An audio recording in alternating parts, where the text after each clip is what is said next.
Hey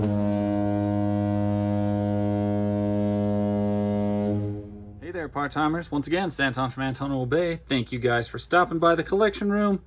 Today, I got a little comic haul. And I do mean small. I didn't get a whole lot of things, but some of them were pretty interesting. First up, before I get to those, I did get these. I picked these up at a thrift store. I got the Archie Jumbo Comics. This is the newer, well, what do they call them? Archie library books.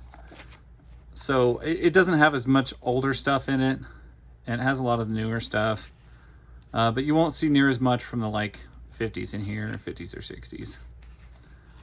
So that's, I mean, that's not bad.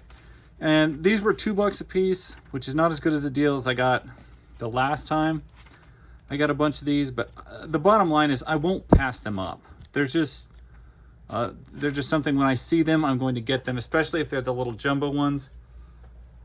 I do prefer the stuff that predates like 2007, and these have a little crease to them, but it really doesn't matter to me. I mean, these are the essence of comics. They're made to be carried around, read as you travel, and that is exactly what I do with them. I usually pack them with me if we go on a road trip. I got some Archies to read, and I don't worry about them getting too roughed up. So if you're unaware, the little digests are generally old reprints. It's just that some of these reprints are going to be older than others. This looks like a little bit older Betty. You don't see 60s Betty very often, so it's pretty cool when you do. At least in the modern books. In the older books, you see like 60s Betty all the time, with the bangs and everything like that. You see, looks like 70s Betty with their bangs.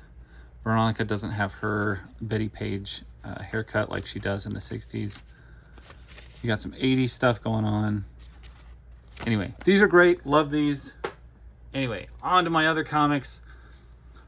So I had to order a couple of issues of Ultra Force because I have and have always had gaps in my Ultraverse collection in two titles. One, I did not have an issue of The Strangers, so I was able to pick up Stranger 17, which I'm not going to really spend a lot of time on because I will probably go through the entire Strangers series after I get done with Freaks.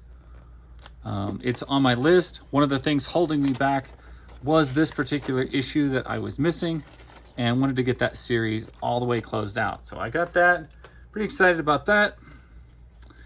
Freaks number 11, for some reason, is also a strange issue that I never had.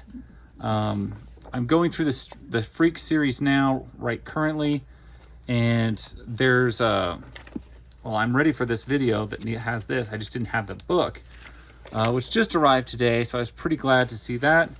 It features where we get the character Cayman, which did not ever make sense to me because they were just gone. Boom Boy was gone, and suddenly we had Cayman. So having issue 11 is a big deal. Fills in a big plot point that I've missed out on for a lot of years. But while I was ordering that, the guy had just other comics, and he'd combine the shipping, and he's like, if you want anything, just, you know, throw anything else on there. So I grabbed a little eclectic pack of stuff. I saw this cover of Transformers 16, Bumblebee's Last Stand, and yes, I was going to snag this definitely. That is the Bumblebee Transformer. It is ridiculous. But definitely a book that I just saw the cover and was like, yeah, I got to have that. I don't know if it is in fact his last stand. This being the comic book, characters can totally die, so I was not sure, but I picked it up. I thought it was, if nothing else, it was a beautiful cover, tragic cover, and of course, you know, there's always tragedy and trauma when you're dealing with my childhood and Transformers in the 80s. So picked that up. Picked up an issue of Shogun Warriors just because I love their covers. Bright robot stuff. I mean, I had quite a few of these at one point, and sold them all, of course, you know, a few years back, as most of you know, during the divorce. So I just saw one issue and I was like, you know what? He only wants like $1.50 for it. And I'll add to the shipping, you know, and he combined it in. So it was easy to pick up because it was $1.50 for the book. Same with the Transformers. And then because I love Cadillacs and Dinosaurs, I saw this Eclipse Cadillacs and Dinosaurs, or I guess it's Epic Cadillacs and Dinosaurs. Grabbed it, of course, because of course I did. I don't know if this is a reprint of an earlier issue. Not positive, but it's pretty cool either way. And definitely one I wanted to just snag. And I think that he only had it for like $2. And I was like, I know better than to turn down Cadillacs and Dinosaurs for $2. So snagged that. It's from 1991.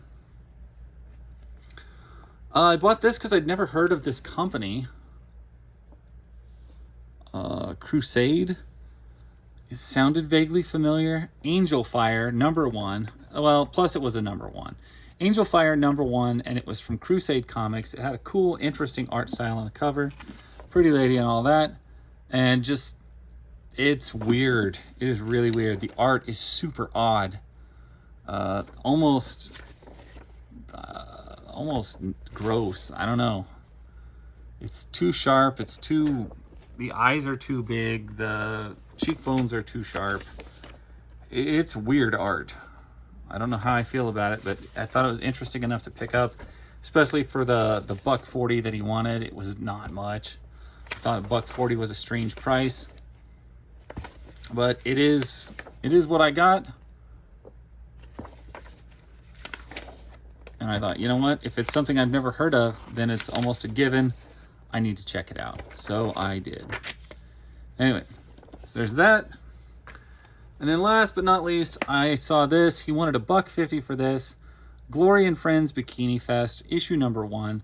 Now, I actually was quite a big fan of the character of Glory, and I had, I think I still have probably 5 or 6 copies of Glory's first appearance. But these are silly to me. They're just very odd. Swimsuit editions of comic books I've always thought were peculiar. For like, what's the point? I get that point that you're obviously thinking, but it's like, well no, what is the point? I mean, this is not, it's not pretty enough to like swoon over or put on your wall. I mean, maybe you'd put it on a wall. It just seems like an odd thing to have. There's no lyrics, there's no words. So I'm guessing this is probably ideally it's a cheap money grab, because we don't have to write a story. We can get other artists to just pen a pin-up and put it all in a book. And I thought that really looked like Heather Locke there on the cover. It clearly isn't. But I understand, you know, I dig the concept of pin-ups, but like, you're not going to take the book apart and actually pin them up. I guess, you know, it never really made sense to me. But I still bought it. I still like these. They're odd. They're certainly not something that you see getting made too much anymore. There's a few companies that still do swimsuit issues, like Xenoscope. I think Street Fighter does. You know, and I'd be interested, but you know, some of these older ones, it's like the art wasn't that good. What were you going for here? Either way, I thought it was worth picking up, especially for the cheap price. I do love these things. And I also love when Image did photo covers. I was always a big fan of that. So that is my tiny comic book haul. Got a couple of Ultraverse titles, Shogun Warriors. My favorite is the Bumblebee cover. So I'll probably leave right there. But I appreciate you guys watching. Thank you guys. I appreciate it. Catch you part-timers later. Bye.